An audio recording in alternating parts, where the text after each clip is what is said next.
It's like the worst ever when we get animals that are just left here. But that was Henry's case, where he was just left in a crate in our donation box, and then, you know, we don't know until someone finds him. Doctor and I examined him and took a look at him and found that he had that abscess on top of his head and that he needed some care and some medical help. We did a full exam. We found that he had severely infected teeth. They were loose, they were rotten, they were painful. We jumped right in and actually anesthetized him, put him under anesthesia, drained the abscess, gave him an injectable antibiotic that lasts for 2 weeks. He got pain meds. We flushed that abscess. We actually did the dental that same day. We neutered him. And one of the things that we do in cats that come in that have bite wounds or they're older, or they look a little rough, especially tomcats, is to test them for FIV and FELV. And so we tested Henry because he was suspicious, and sure enough, he came up positive for FIV. So now we've got this cat that has FIV. He's older. He is in critical condition. He needs advanced monitoring and care.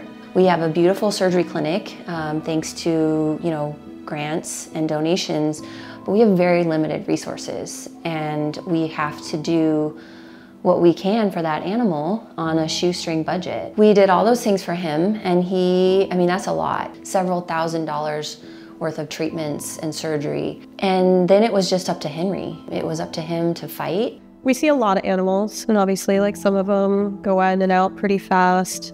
But animals like Henry, who require just months of attention and care, it's just every day you're thinking about them, you're caring for them, you're fighting with them, hoping that they can make it through and come out better on the other side. It's rewarding, I guess, at the end, once it starts getting better, looking better, feeling better, once its personality starts coming out. So after many months of care, Henry was finally available for adoption, and it was a really proud moment for the entire team, as it took a lot of love and effort and time to get him through his recovery, and it was just a really incredible moment that he was finally on the adopt floor. One man in particular, his name is John, he called us. The next day he came in and we answered some more questions, we took him back, and he was fully set on adopting him. For me, Henry was a bright spot, and having him get adopted was like Christmas Day. And he's just one story of so many that we have that people don't see, or they don't know what they looked like when they came in, whether it was heart failure or horrible wounds or abuse or neglect. And our team works so hard with what we have to nurture that animal back to health. This is Cinnamon Roll.